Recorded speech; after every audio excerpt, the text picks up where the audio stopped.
Good evening, everyone. My name is Matthew Ogden. I'm an editor with LaRouchepack.com, and I would like to welcome all of you to the third in an ongoing series of live webcasts broadcast over LaRouchepack.com featuring Mr. Lyndon LaRouche. This is the third in an ongoing series which we intend to continue every Friday between now and the November 6th elections, which currently is only 18 days away. Now, also, coming up this next Monday is the third and final presidential debate, ostensibly on the subject of foreign policy. This is only 3 days away, and I can guarantee you what Mr. Lyndon LaRouche has to say tonight will have great bearing on that event as well. So rather than giving too extensive of an introduction before Mr. LaRouche delivers his opening remarks, I'd like to just say quickly a word on our format tonight. As we have in the previous 2 weeks, Mr. LaRouche will deliver the opening remarks, which will be followed by a discussion period between Mr. LaRouche and members of the audience here, although you are welcome to email your questions in to the website that will appear on the screen. So in order to get right to the point, I am very pleased to introduce to you tonight Mr. Lyndon LaRouche. Okay. So what I shall do, given the circumstances, is not only to address what the problems are that confront the presidency of the United States and the nation now, but give you a picture of how, when it began, how it happened, and how it developed, so that you understand not that we have problems. I think many of you, most of you, know we have serious problems. We have, for example, 27 million people in the United States who are working age who are desperately unemployed. They have no resources whatsoever. And this has been one of the products of what the policy has been of the United States in its process of degeneration into this absolute low point of the Obama running for re-election. This is the lowest point in all American history, the entire history of the United States. This is the very worst. So let's look at this in just the highlights of the recent history when the current problems really began. Of course, they began with the death of Franklin Roosevelt, and that was the background of this whole story. Franklin Roosevelt died a worn-out man with a war that had been protracted by Winston Churchill for at least a year more than needed. And he died worn out. And we had a vice president that came in who was qualified for vice, Harry Truman. And he made a real mess of this thing. But we got rid of Truman, largely due to Dwight Eisenhower, who got us out of a fake war, or a fraudulent war, at the beginning of the 1960s. And we went on, under Eisenhower, to do a little bit better, but the problem was not essentially solved. What happened then, we had a new president, and a new president who was actually sponsored and guided in a certain way by Eleanor Roosevelt, the widow of Franklin Roosevelt. And this was Kennedy, John Fitzgerald Kennedy. And Kennedy, with close association with his brother in this enterprise, his brother Robert, carried us into a great surge of economic, political, and moral revival, carried based on largely what Eisenhower had done and what MacArthur had done and what people in Europe of the same nature had done. So we went into a crisis at the time that the issue was two things. First of all, the British Empire was trying to consolidate its position as the ruling empire of the planet and was gobbling up us if it could. What happened is that was stopped for a time by President Kennedy and his brother. But they handled the crisis with the thermonuclear crisis very well, and went on from that to make magnificent initiatives, which including the organization of the space program and a plan for machine tool development to enhance the whole economy of the United States. But then Jack Kennedy was assassinated, and nobody wanted to know why or who done it. It was just shut down. There was never an investigation of why and how Jack Kennedy was killed. But some of the issues involved were well known. Why would anyone want to kill Jack Kennedy? Well, some people wanted to have a war. They wanted a long war in Indochina. And Jack said no. They wanted to cut out the machine tool design work. And they said no to Jack after he's dead. And they launched a war, which really was about 10 years long, in Indochina, in Vietnam, and in the adjoining area. Then we had the assassination, I say, of Kennedy. We had many assassinations of key figures, including, well, I could go through the list now. But anyway, many assassinations. The result was Robert Kennedy was nominated, or had a nomination, to run for the presidency to replace his brother. And he was assassinated on the eve of his being appointed and nominated for the position.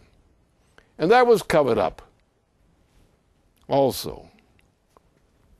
Then we went into a period where the economy began to spiral downward. We went into in 1971, one of my great notable effects was I was the one who had forecast 3 years earlier the 1971 depression, which was a depression. And I was the only one that did that, and I got into trouble for being a success on that one.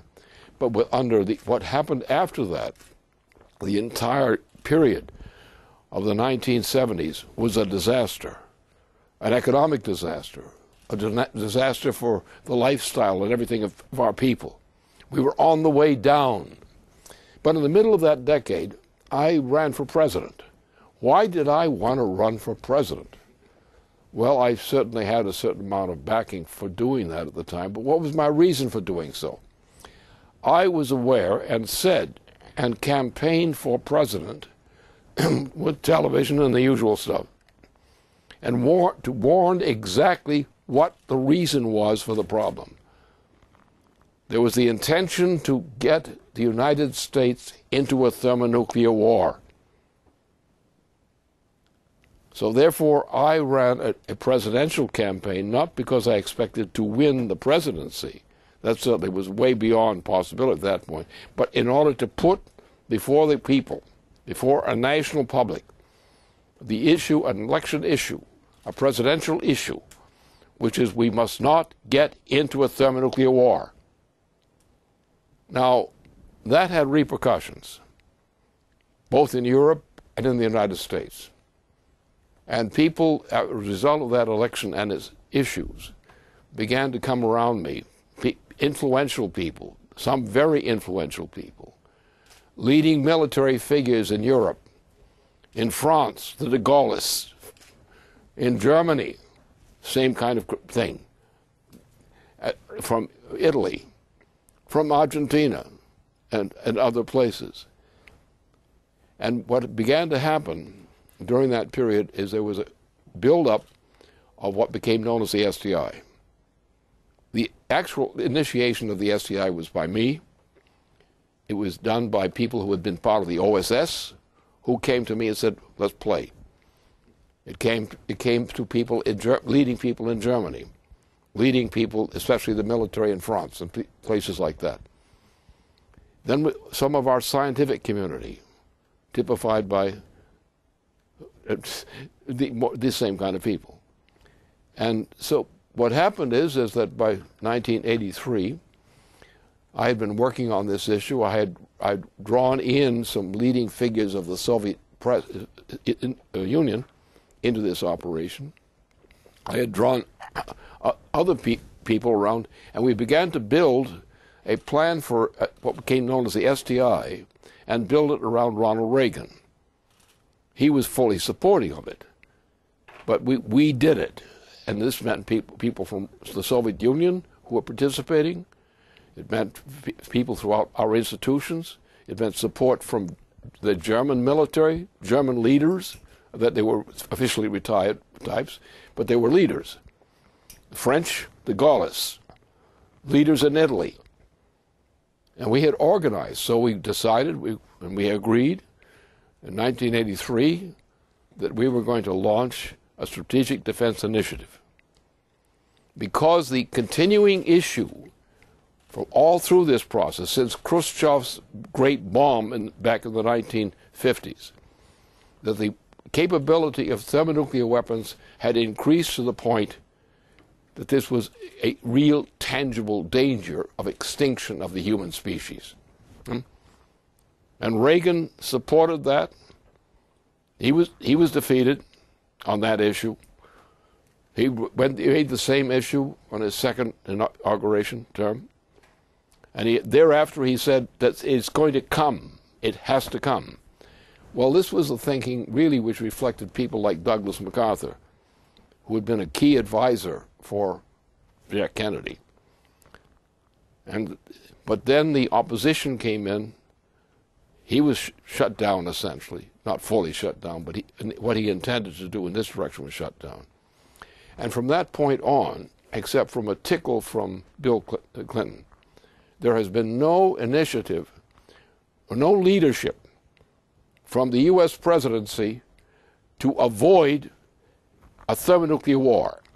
We are now at a point where the official estimate of leading people in Europe and elsewhere is that the United States is now about to become involved in a worldwide thermonuclear war, in which the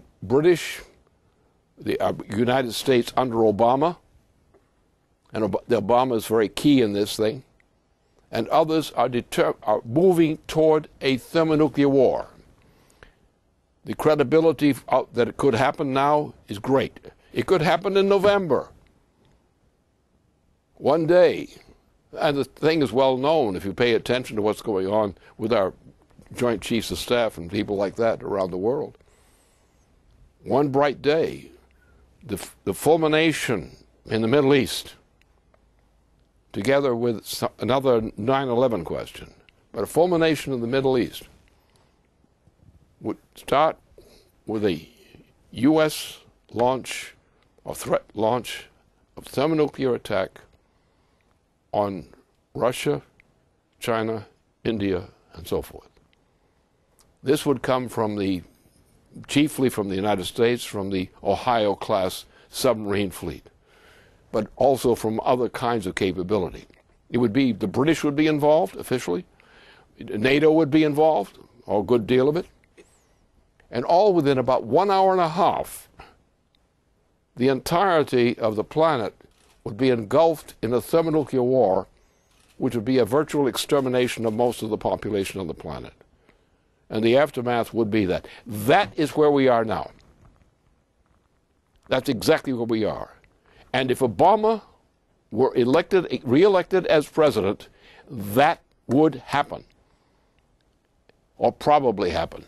And everybody of any intelligence, serious political intelligence, in the world today knows that we're on the edge of the launching of a thermonuclear war. In 1.5 hours or less, two large surges, the degree of weaponry put into motion would actually cause a virtual extermination of humanity. You would have, the planet would be transformed.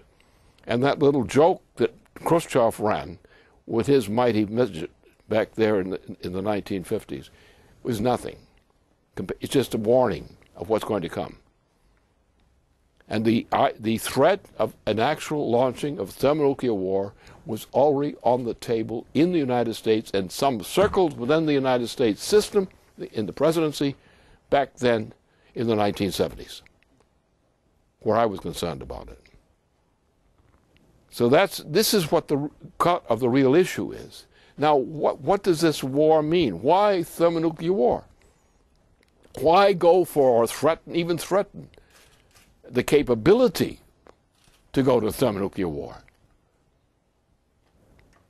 Who would want to do that?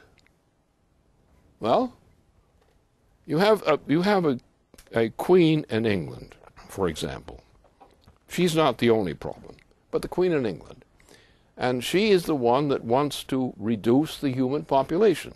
She has recently, in the last year or so, has organized a mad movement publicly, with great public furor, inside England itself, but elsewhere, for the reduction of the human population from its presently estimated population of 7 billion persons living on this planet to the rate, about the approximate rate of 1 billion.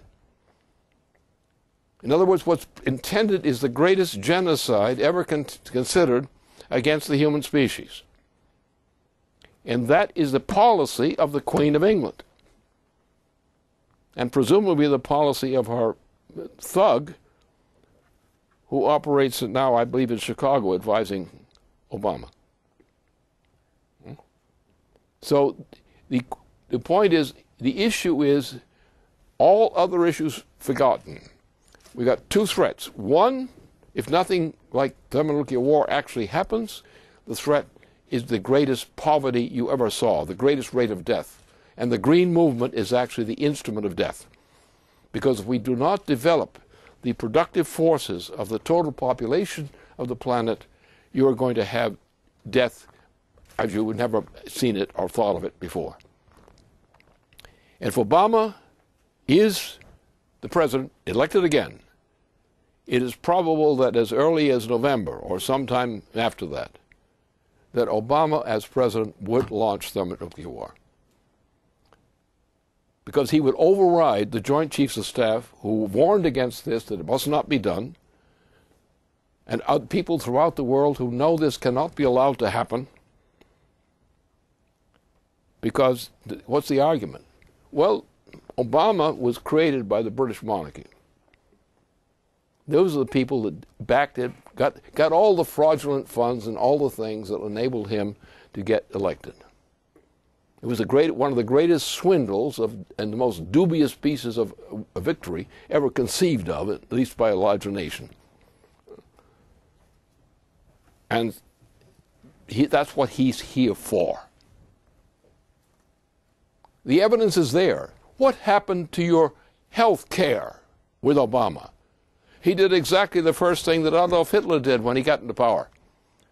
Cut the health care. And his initial program was a carbon copy of what Hitler put into effect in the first period of his administration. Same thing. What's the point? The British Queen says, and she has a wide backing with what are called the Greenies. And now the Greenies aren't all the same thing, but they come yellow green, full green, Nile green, all these kinds of greens. But the ideology is we must not have high technology, high energy flux density technology in the world. We must reduce the world's population from 7 billion people down to 1 or thereabouts. That's her policy. That is the policy behind Obama. That is the policy that we're up against in various parts of the world. Europe is about to die. The whole system of Europe, the European system, the so-called Euro system, is about to disintegrate. It's now in hyperinflation. Obama has now put the United States into an actual state of hyperinflation with his bailout system. All these things are there. However, if we take the appropriate actions, none of these things need to happen. There is a powerful movement among major and other nations throughout the world not to have thermonuclear war, not to allow it to happen, not to excuse it, not to tolerate it. There's impulse around the world to be able to feed the world. Our own people in the United States are not being fed. And by the end of this year, the effect of the policies of, in particular, the Obama administration will mean large-scale death from shortages of food and other things inside the United States itself. So all the issues come down to one thing.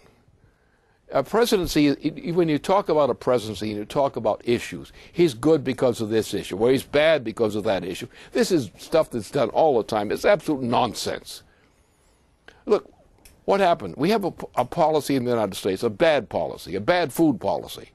We are not producing enough food to sustain the population of the United States. We have done nothing about the shortage of water in the Central Plains of the United States. Things of that sort.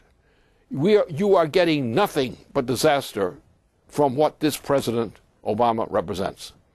Now, I could say more on this, but let's just come to a crucial point of conclusion about what this is all about. Well, what do we do? Well, the answer is obviously someone says, well, we have a Republican, don't we? But a lot of people would say, look at the Republican slate. And, you know, the candidate is not so bad, but you've got some really tough birds out there in the Republican ranks. And something's got to be done about that. Now, right now, Obama is not popular, despite all the boo-boo about this, with the American population, the voters. He's not really that popular. Many key Democrats are going to stay Democrats, but they're going to stay Democrat by not voting. And this is where the potential for, a good part of the potential for a Republican victory would come about. Many Democrats, in their conscience, are disgusted by the idea of voting for this Obama. And that's Obama's biggest problem. He counts all the Democrats. He didn't fail to notice the number that ain't voting for him. So therefore, but as I said, the Republican Party is not a proposition that I would recommend. But suppose we have to choose between Obama and Romney. And we do have to get rid of Obama. Only stupid people or insane people or blinded people could ever vote for Obama. Or they're blackmailed or threatened or something like that. No one would honestly, knowing all the issues, would want him. But the problem is they say, but the Republicans.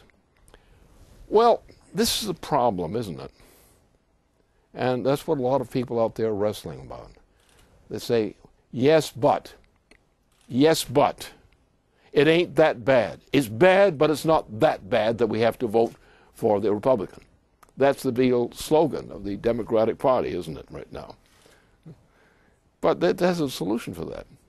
You see, if we could induce the Democratic Party leadership and others to dump Obama, what would happen is the Democrats and certain kinds of Republicans would immediately come over and vote on that side. But they would find themselves voting for the Republican candidate. Well, that in itself is not so bad. But I know something about the Republican Party. And I know a number of real horror stories out there that any president elected to be a Republican president is going to have a hell of a problem with his constituency. They are going to go to cut your throat so you'll eat less. Things like that. They've got very bad ideas, some of them. The presidential candidate's not that kind of a problem. But how do we manage the country? If we have a potential victory of a nominally Republican candidate, and the impotence of the Democrats, who haven't got the guts to vote for a sane man. And he's a sane man. The Republican is a sane man. They may have many drawbacks. Many people have drawbacks. They inherit them or something. But the question is, how can we do two things? Have a stable country, a stable government, without some of the things we want to avoid, and also have a stable society, economically. That's our challenge. Well, a lot of the Republicans want to solve all problems by cutting everything. Starve everyone to bed except us. Now, therefore, let's look at the problems as, guess who? George Washington saw it. George Washington was dead set against the party system. Now, there's a difference between the Constitution of the United States as created initially and what is done under party system. The party system came in to destroy the United States. It opened the gates for the destruction of the United States because people began to play partisan systems. Now, what Washington's conception is, and mine as well, get rid of this party system. We should directly elect a government, but the government itself, and then let people with his party organizations outside the actual voting process, which is what Washington wanted to do. Because what happens when you get this with this voting process, you have compromises based on partisanship.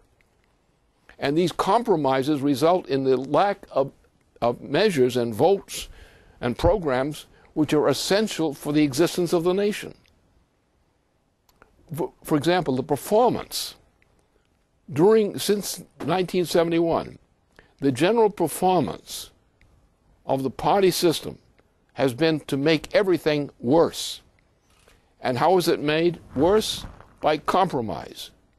On the principle of compromise, we can trade off everything. We no longer operate on the basis of principle.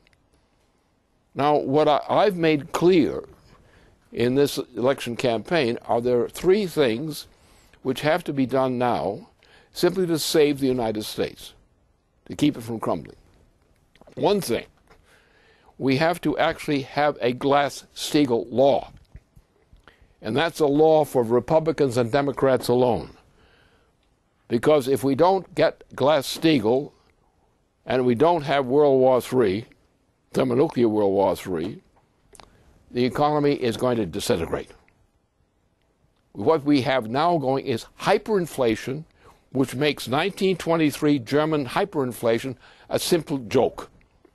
We've got the worst hyperinflation in the world is now generating its odors in Europe and in the United States and elsewhere. We don't have a chance as long as we continue with the Obama policy on economics, let alone the thermonuclear war. We don't have a chance for the U.S. economy unless we change the policy. So we cannot have this kind of thing anymore. We have to have Glass-Steagall. People in Europe, people in England, leading people, say, no, we need Glass-Steagall. You cannot survive without Glass-Steagall. And everybody has to vote for it because it's an affirmation of morality by doing so. Well, there's another thing we require. We also require, suppose we do this, Glass-Steagall. What's going to be our situation? Our situation is going to be, we're in real deep kimchi. Because we are not going to have left over after all this worthless crap has taken off the books of the federal government. We're not going to have much left with which to support the growth of the U.S. economy. But there's a solution. It's a solution which is founded with the United States. It's a solution which goes back as far as the 1960s. You know the solution? The Massachusetts economy, the Massachusetts system. So you have a system which is of that type, and what you need is, we need more money.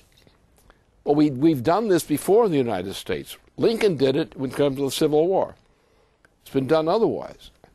You simply have to have the federal government utter credit, but make sure where the credit goes. In other words, we've got people are starving on the streets. 27 million people, working age, starving on the streets or elsewhere. What are we going to do? We're going to employ them, aren't we? We're going to create the employment for them. We're going to create the opportunities to rebuild the economy. But we don't have, our banking system will not have real money to support that. We'll go back to what we started with, a credit system. Restore the American credit system. That's how Lincoln got us through the mess in the Civil War, the credit system. But the point is, you've got to make sure that what you create credit for is redeemable. And that's what we have to do. Put through Glass-Steagall. That eliminates a lot of junk. But it doesn't give you enough capital in sort of the system to cause the kind of growth to deal with this problem, like 27 million Americans who are eligible for employment don't have it. They're starving. So we need 27 million jobs. And we need them fast. We can do that. For example, we have a project called NWAPA, which is actually designed to be put into effect in the middle of the 1960s. That project of developing water systems would increase the amount of water available to the United States by about 1.7%.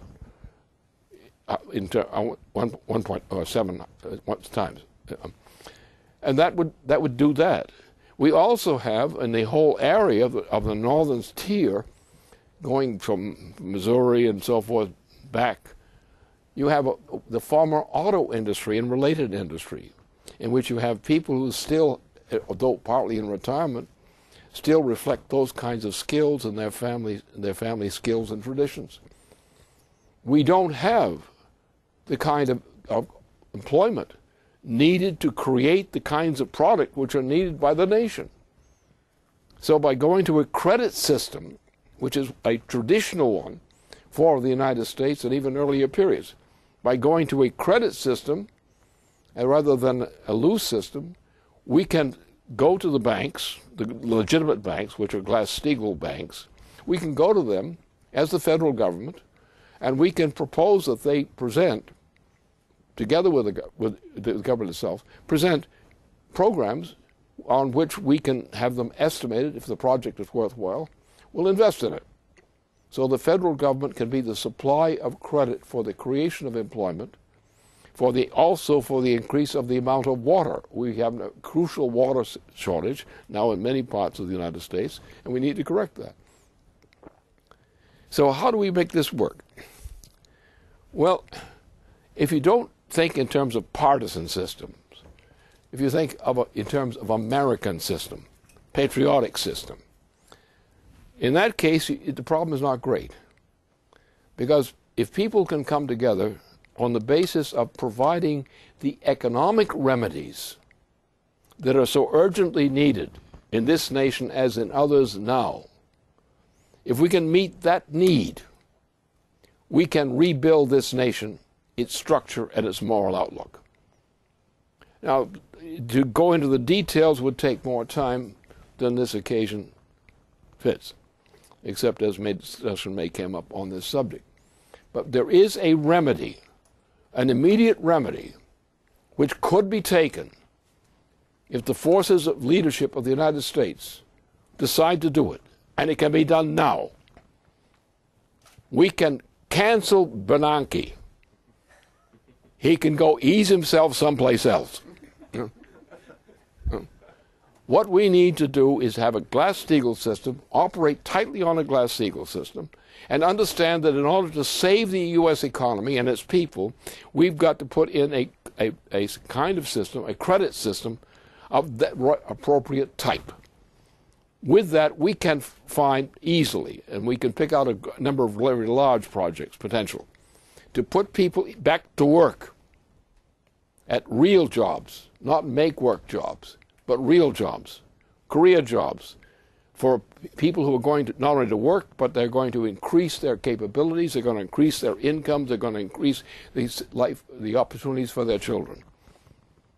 In the way we did it before, the way that Franklin Roosevelt took the United States out of the Depression, the way it should have continued if Truman hadn't spoiled it. What Jack Kennedy did and was doing is right. We can do that again. We can do what other people who in leadership have wanted to do. Do it that way. So therefore, what's the problem? How are we going to solve this? It's, in principle, we've got to get rid of this hard partisanship of the party system. We have to get a system which is based on a credit system, Glass-Steagall, and not paring this off and chewing this off and cutting this off and so on and adding this. We've got to get a program for recovery of the nation. Because there's no patchwork deals, deal on deal, no more, kiss your buddy's butt kind of things in the Congress. No more of that. Go back to determination of what this nation needs to meet the needs, first of all, of its people. To solve that 27 million people deficit of people who have nothing. To solve the problem of the farmers who are going out of existence, who are producing the food, but they're not producing it anymore because they're not allowed to. And we have this, set up systems we can build. Do you realize what we have? Opportunities. We are going into the Arctic. We're going in there. That's one of our things we can do. It's very important to do it. I can explain it on another occasion. But what we need to do is get the sense that George Washington had. Don't play with the idea of the party system as checks and balances. Get rid of that thing, that piece of nonsense, that disease. Elect a presidency. Constitute a presidency. And then bring the party people from outside of the presidential process, but bring them into the process as the influence of the people on what the policies are. But the leadership, the initiative, should not come from this way it's being done now. It should be done on the basis of the needs and opportunities of the United States and similarly other nations. We can start that immediately. We can start that as soon as we get Obama out of there. Now, of course, he might be still lingering technically around, before they throw him out, finally, out the kitchen door or something. But we can fix that, too. First of all, we can make sure he doesn't get elected. And that's not too hard to do. If you come up with the right kind of policy and take the right effort, this nation is going to die unless we get rid of Obama. And Obama wants to kill us, whether he understands it or not. So therefore, we as the people of the United States must, as George Washington envisaged, we must again return to the devotion to our principle. The principle for which we work so hard. Remember what we were. We in the United States had created a new nation. A nation which was able or capable, implicitly, to cure the problem of Europe in particular. To cure the injustice of slavery in Africa, to cure the injustice in South and Central America, to lay the world up on a higher level. That was our mission. And in part, in our good times, we did exactly that. We did good things, as Jack Kennedy did very good things, thus exemplifying what the United States means when it's operating under the intent which was its constitution. And once you get the dissident Democrats who don't want to vote for Obama and they're off on a vacation from politics for the period of the election, bring them back in. And you can bring them back in if you come back but this way. Give the Democrats, the good ones, give them the option of doing something good for their countries, which is what they would like to do. That's why they don't want to vote for this president, because they know he's not fit to be voted for. They don't want to be caught. They want to vote for the Republican, and they damn well don't want to vote for this bum. If we can bring the Republican, the independents, and the Democrats into the same fold on this issue with the decent Republicans, that's all it takes. But it means then that we have not this usual bargaining nonsense that goes on in the Congress. What is needed is a program of recovery for not only the United States, but for our cooperation with other parts of the world. That's what we must do, and stop all this nonsense.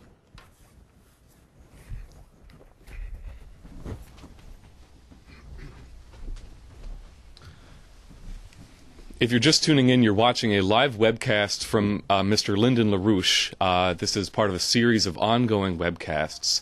Mr. LaRouche has just concluded his opening remarks, and we will have a short period of dialogue with several people who are gathered in the audience here. So to start, I'd like to ask Jason Ross to come to the podium. All right, well, as fun as it would be to talk about the Arctic, NOAPA, Glass-Steagall, and credit, a number of questions have come in about Libya.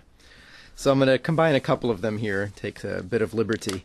So this comes in. It says, the question is, Mr. LaRouche, despite accurate U.S. intelligence and State Department reports within hours of the September 11th attack on the U.S. consulate in Benghazi, indicating that it was a premeditated terrorist attack, carried out by local affiliates of al-Qaeda, no less, President Obama sent UN Ambassador Susan Rice onto 5 national television shows on this Sunday, September 16th, to directly lie to the American public that the attack was a spontaneous mob protest over a video posted months earlier that slandered Islam. Days after the Rice appearances on TV, President Obama repeated the same lies in an appearance on David Letterman and later on The View. He continued to make similar statements when he spoke to the UN General Assembly as late as September 25th.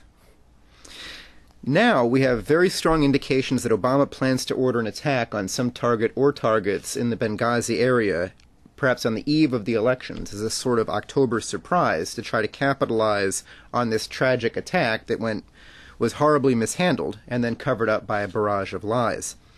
It's not clear whether we could even find the correct people to target for such an attack. So after Obama had been on the campaign trail for months, crowing at every opportunity that he's killed Osama bin Laden, that al-Qaeda's on the run, then we have this attack. And in fact, al-Qaeda is stronger than ever in many respects, based on London, funding and assistance from London and from Riyadh, Saudi Arabia, in places like Yemen and now even inside Syria.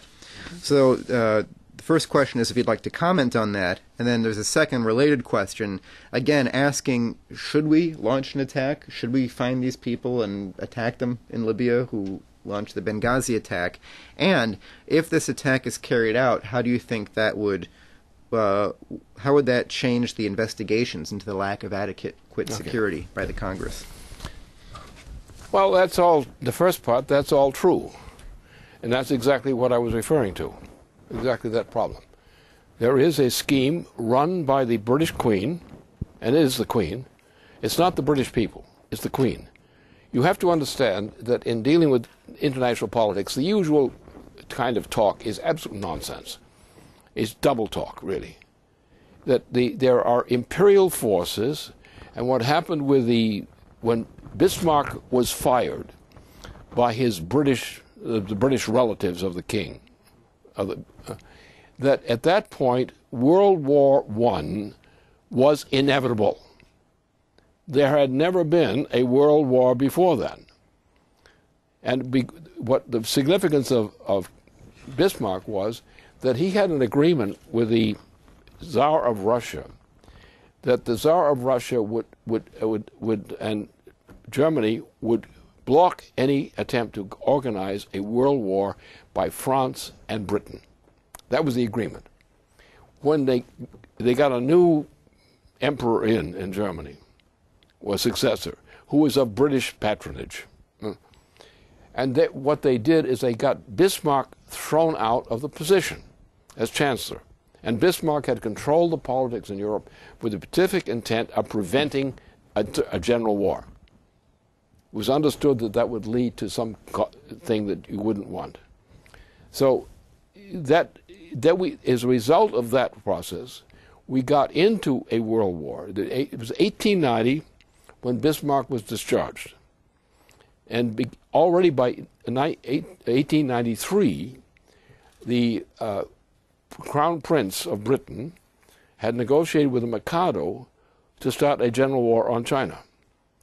And that general war on China, together with the assassination of the President of France in the same period, is what opened up what became known as World War III. And it started immediately with a war in Asia as a branch of it. And it went on through phases, for different phases of warfare, and finally got to the drums of August. And that was how the war started. We have been in, with a certain respite, we've been in a perpetual world war globally since that time, since 1890. A state of affairs that did not exist in modern Europe earlier. We had approximations of major wars and multiple warfare, but not this. What happened is World War II was simply after a short rest, take out for rest. And what happened was that Germany was going to be put back in the war after what it had been through already. But what happened then, the British were going to support it and back it.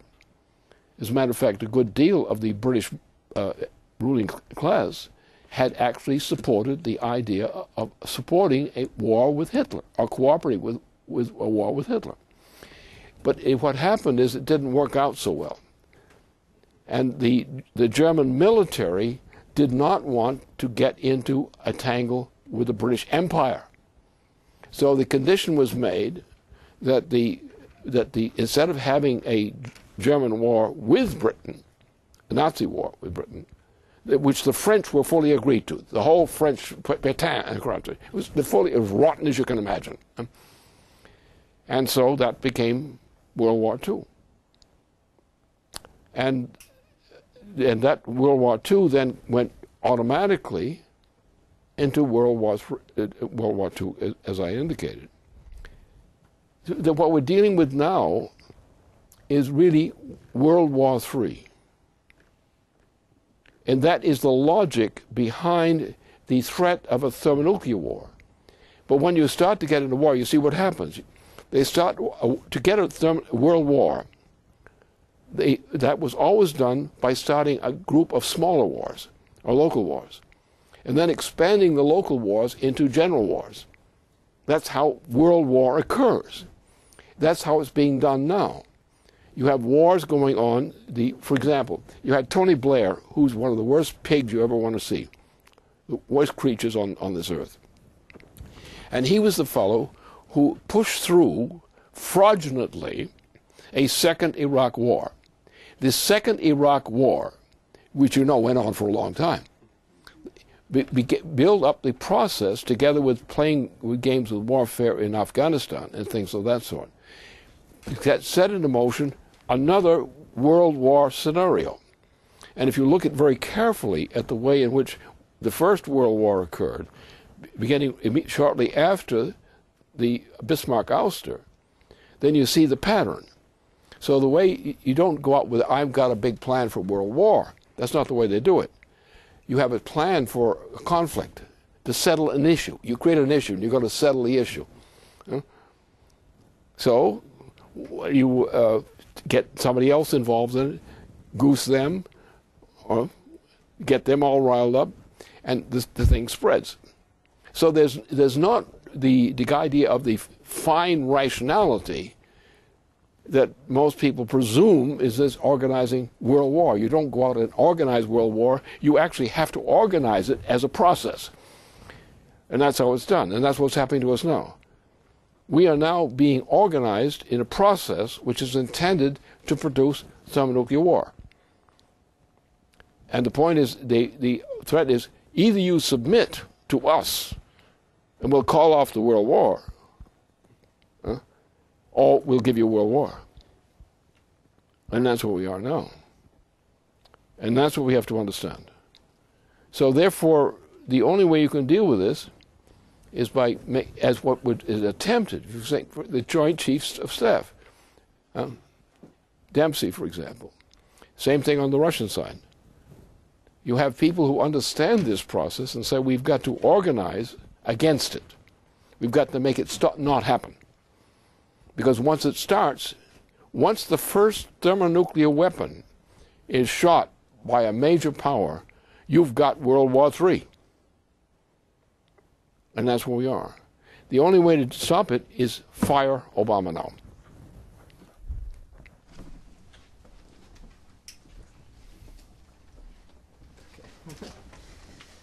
All right.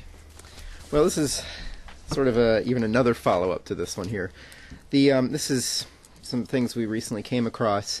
One is that on the day after the attack, on September 12th, EIR, the intelligence agency you founded decades ago, received a briefing from an intelligence community member, which was very similar to what the what the State Department and the congressional committees had heard, which was that already, again, the day after the attack, it was understood that there was no demonstration, the movie didn't come up at all, but that Benghazi, being a hotbed of jihadi activity, including the fact that 2 members of Ansar al-Sharia, which was the group suspected in the attack, were part of the Public Safety Committee in charge of the city,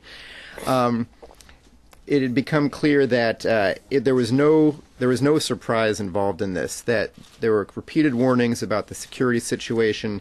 These were ignored. In the words of Ambassador Stevens himself, he had sent in a cable regarding the situation in Benghazi. He called it the Guns of August, Security in Eastern Libya.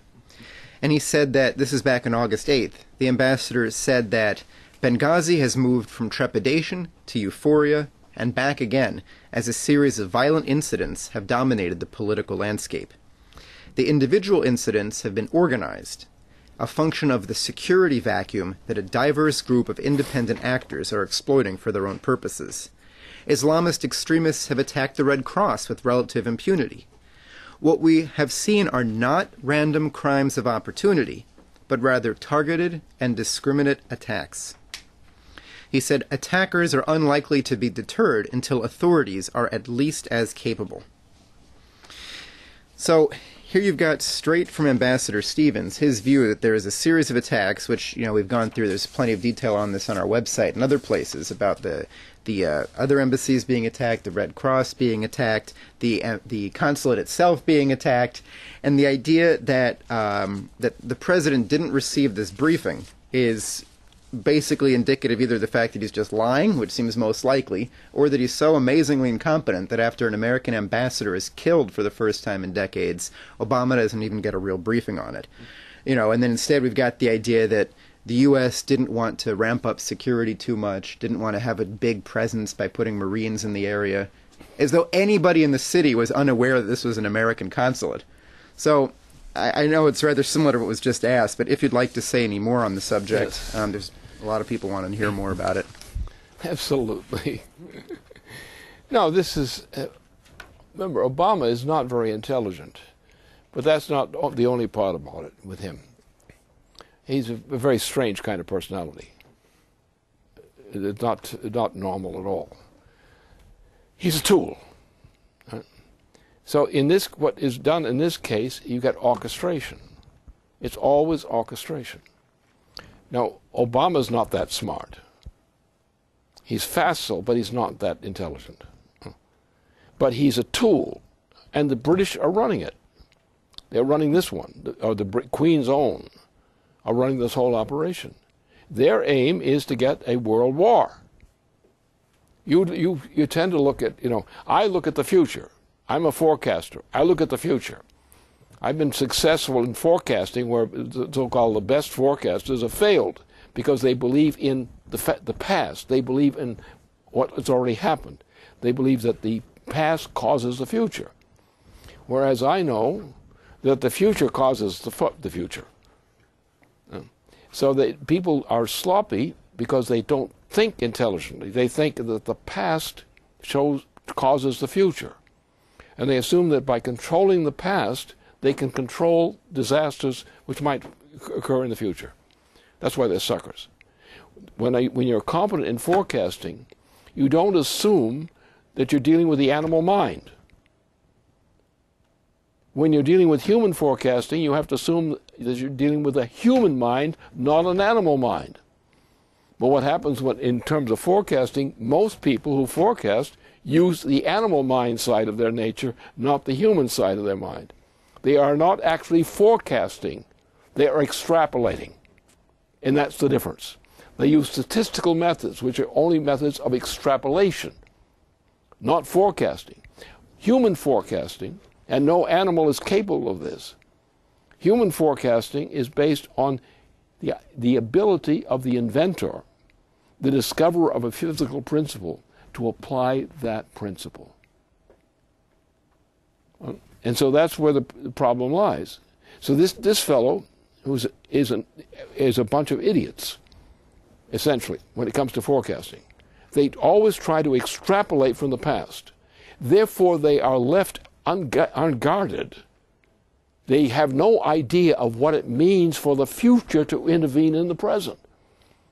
And that's the way the thing works. It's called surprise. So I never thought I didn't agree to that. I didn't think that was going to happen. I'm not the cause of it. You say I caused it. I didn't cause it. I didn't intend to cause it. But you caused it. Yeah, but I didn't intend to. That means you're stupid. And that's how these things happen. This is the process. And when the people want to control, if you want to get a good picture of how not to do that, you should look at the history of Douglas MacArthur. I just had a review of some of his history, his command work. He always operated, he had the lowest rate of losses, relative losses of forces, of any major commander, because he always created a future situation which the opposition did not recognize, but would walk into what their usual deductive method would do. And he was there waiting to receive them when they thought they were advancing. And what the true forecaster, who's really a capable forecaster, does is always that way. We are human. We do not draw conclusions by deduction. That's Sherlock Holmes stuff. And you need cocaine to do that. So that's the issue. The issue is that you have to understand that if you want to deal with this kind of problem, don't try to go on the basis of proven, tried and tested methods and assume that tried and tested methods will solve your problem. They will not. They will only make your problem more complicated. It's like inventing something. It's like in making a discovery, an invention, a new economy, a new technology. That you cannot deduce. If it's creative, you couldn't deduce it. You had to actually create it. And that's the case, for example, in the capability of Douglas MacArthur's ability, his superior ability. From the time he started as a colonel in World War I, he always had this, and he got it from his father, who also had the same thing. And his work was always based on forecasting what was not yet known.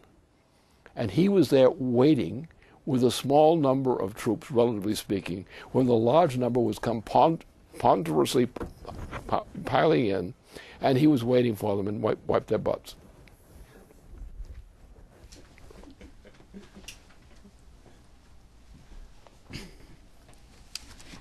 Now, I have sort of an involved question to ask you, and it takes into account a decent amount of history, and I'm very provoked by the way you began the webcast with the discussion of the period following Franklin Roosevelt's death, with the onset of the Truman era, which brought many ills to this country.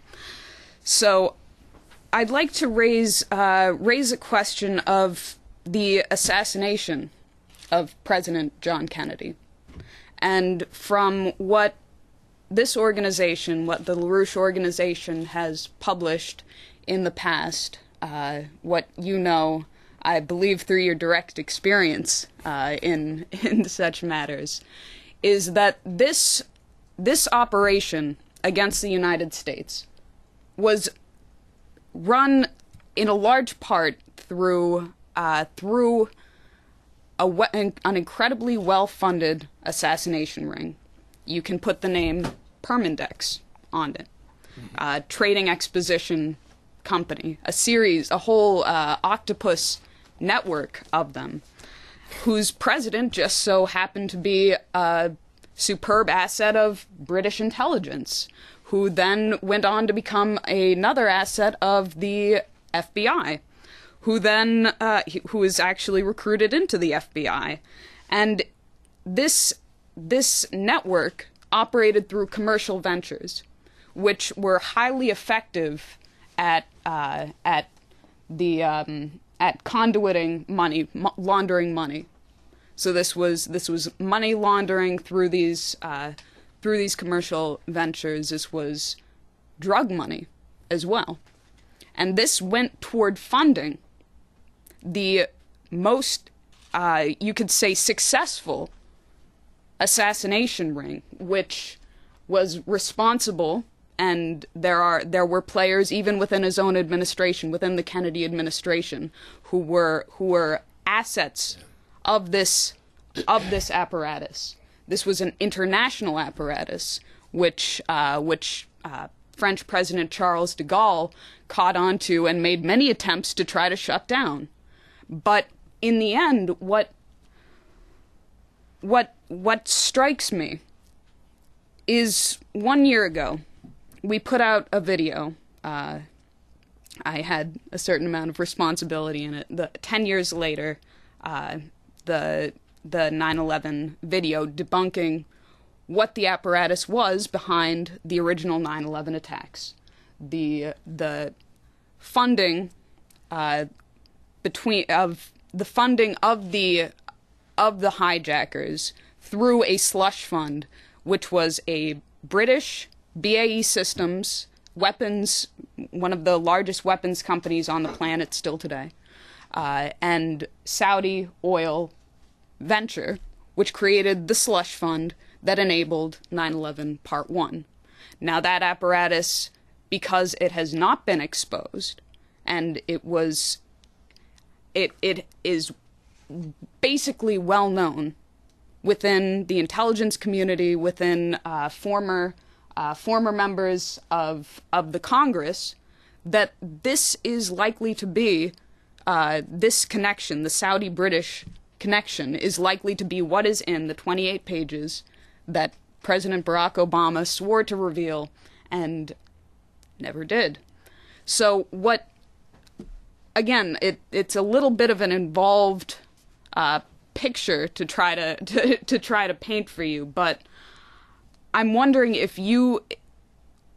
how you view this entire process, whether you view it as the same process, and this, I guess this is sort of a parochial question, but how you effectively dismantle it, because it is known.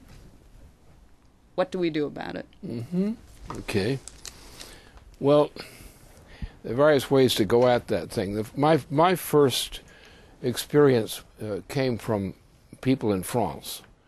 I never met personally Charles de Gaulle, but I met his leading generals who were still surviving, and that was going on as long as de Gaulle still stayed in France. Now, this whole process started about the time of the end of the 1960s. Yes, 1950s. It started at the end there, and there was a tumult of development, which led into negotiations in which what happened is that the involvement of the president came in that period. But it started with de Gaulle, and the targeting was first de Gaulle. The whole apparatus, this whole international apparatus, it was started with de Gaulle in the many attempts to assassinate him. I mean, he really was assassination proof, because he was someone like some of our great generals like MacArthur, who were ahead of the flow, and he had some real hairbreadth skates. The forces that we know that were involved were based largely in Spain. They were the physical forces, the physical assassination forces, were largely based in Spain, and this was the same connection that went into Mexico to come across the border and take out the president. And so what you have a machine which is actually the British Empire is the machine. Remember that there's only one real empire in the world, and that's the British Empire. For example, the Saudi Empire. The Saudis are not a branch, a direct branch. The BAE was a joint funding operation, both for the Saudis and also for the British. And the 9/11 was run by the BAE funding, with the technology of assassination done otherwise, and it was done with Prince Bandar, who was at the time of 9/11, was the ambassador to the United States of Saudi Arabia, and who is now the Mucky-Muck chief of Saudi Arabia. And they're running the same kind of operation. So these operations are known. They're known in the way you described it. It's absolutely accurate. That's exactly the way you can look at it and see it. The point was that the purpose was British. The British was the origin of this. Why?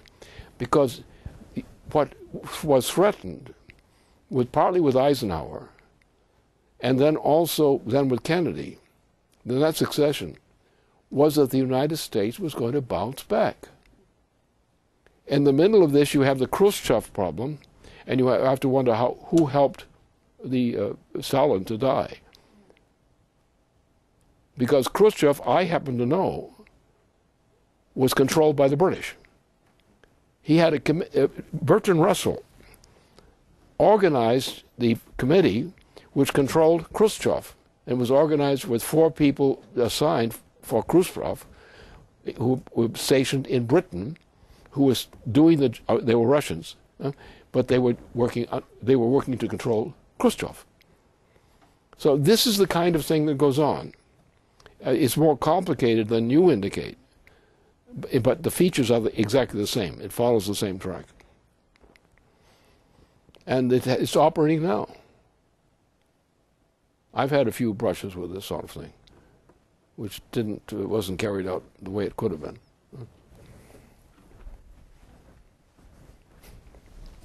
Just on that, actually, I want to interject quickly. There are 2 special reports that are available from EIR that have just been published. The most recent one came out today, which is called Obama's War on America, 9/11-2. And this contains the full story behind not only the events of Benghazi, what happened in Benghazi, but it also contains the full story of what you did in forecasting 9/11-1 on the Jack Stockwell show in January 2nd. On the day, and also in a live webcast on January of 2001, when President Bush was first inaugurated, saying, these are the conditions and this is what will happen.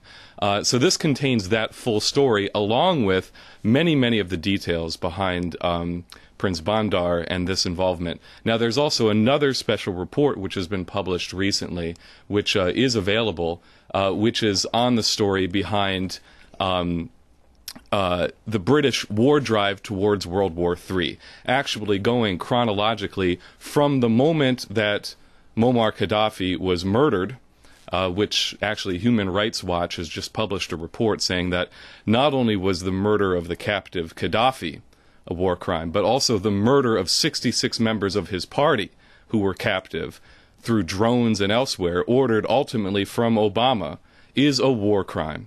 These are the kinds of crimes that are on Obama's plate. Anyway, this report is what documents the full extent of that, but also the entire geometry of what's been set in motion between the United States, NATO, these missile defense shields on one side, and the reality of what Putin, Medvedev, Makarov, and others have said: we will retaliate. We will not surrender. We will call your bluff. And in fact, just today, there were several missile launches, test launches, a Topol-M launch, also a cruise missile launched from a aircraft, and also a submarine launch, just to make the point that this is real.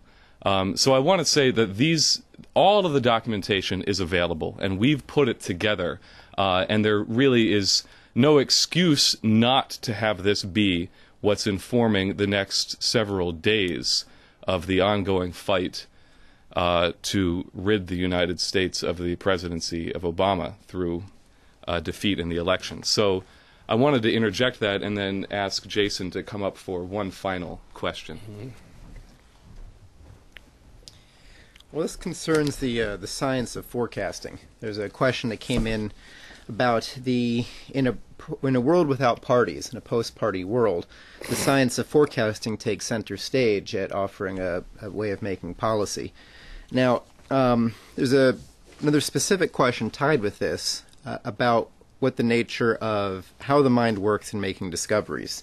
The questioner is asking that all important discoveries, even mathematical ones, are made by insights of the mind, through the mind making leaps of insight, seemingly related to leaps of faith. He'd like to know how it is that the mind is able to discover things that can't be arrived at from mathematics, which seems to be the description of the external world. How is it that the mind is able to find concepts that match these external things? In other words, how do the concepts exist out there, not only in the mind? What's the connection? Well, there's a simple aspect of it which just takes you into the beginning of that process. The actual process involved, what you're referring to, is more complex and goes much deeper. But for an audience like this, just take this relatively simpler aspect of the thing. And let's talk about classical music, because that's the solution. That's the thing you have to understand. It's the quickest way to understand how this whole thing works. So you have a number of people, great musicians like Johann Sebastian Bach and so forth, who are experts at this area. But the root of this thing comes much earlier. And so people are educated to believe something that is not untrue, but what is not true. That we use sense perception, like smelling people out or things like that, is a way of trying to understand things. And then we take sense perceptions and we arrange them in a formula, and we try to see how this formula of sense perceptions works. And the usual conclusion of the naive person is the assumption that is the sense perceptions interlock, expressed in that way, which determine how the world works, how society functions. Not true. What you have in the case of Bach, and it doesn't begin with Bach, it was already earlier in the 15th century, that the concept of classical music and classical poetry. Remember that classical poetry and classical music are very much the same thing. They're convergent. They involve the same senses. That the idea of, you have people who would tend to sing who are speaking. But when they're speaking, they sound as if they might be singing. And this is the carryover. So you get a case like Furtwängler, the last one of these real giants in this area, in this kind of performance. Though Schumann also, in terms of knowledge, was thinking in the same direction, Schubert the same way. So that you have it in classical musical composition, you have a a doorway, a small doorway, that you can sneak out to that doorway and find out how the mind actually works. I mean, just think about it. What is sense perception? Sense perception is senses, right? You smell, you hear, so forth. Huh? And if you rely upon senses alone to try to understand the universe, there's something wrong, isn't there? So therefore, you get with the work of Bach, if you understand him, and also with others, but most particularly Furtwängler. Particularly, I would say his Ninth Symphony of Furtwängler, as last performed before he died, is a perfect example of this. So that what there is the human mind is not limited to sense perception. Just think about it. You have all these animals and so forth who have sense perception, and they operate on sense perception, essentially. Do they really know what they're doing? Or are they just following sense perception? Or they take combinations of sense perception. They will use several senses and combine the effect of that. They hear something, they smell something, so forth. That's how an animal generally finds its way, is that kind of sense perception. But what makes it work? Sense perception does not tell you how the universe works. And you find this intimation that the human being has this innate capability. And this is what the meaning of classical culture, the functional meaning of classical culture, is that if you start with music, start with classical music, now begin to think in terms of classical music, and you find that the best minds in culture have been of that nature. I think the principle is understood by people like Nicholas Cusa, who's a founder in this area, and is the Doctor Ignorantia, examples that. You have Kepler, who was actually a master in this area. But what happens as we people, as we become smarter, shall we say, more experienced in this area, our abilities to understand processes increases. The person who has no musicality whatsoever, has no inkling for that, and treats sense perceptions in general in the same way, that person is dulled and is not capable of thinking the way that a person who is more cultured can think. The reason is that we use capabilities which exist for all human beings, but we're using them. And the only way you can use them is if you can learn this kind of experience. This leads you into higher orders of investigation. That's a very short explanation, but that is to identify exactly the issue.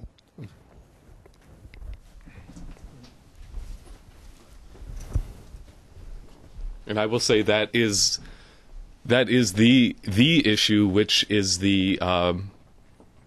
which decides whether or not civilization survives today. And the reason why we've convened these series of webcasts leading up into the election is that the leadership which you uniquely can provide here, because of this quality of mind, is nowhere else to be seen in the United States or in the world. And we thank you for that reason for joining us today and for the past several weeks and for the next several weeks. And we thank you for tuning in and watching tonight. I'll say before we conclude that we have a big responsibility. There's 18 days between now and the election. I think Mr. LaRouche has made very clear what's at stake here. And over the next few days, leading into the beginning of next week, I think we can expect to see a lot of things change for better and for worse, as has been made clear. So thank you again for watching, and please contribute as much as you can to support our efforts on LaRouche PAC. And I would like to thank Jason and Leandra for joining us also. And that brings a conclusion to tonight's broadcast.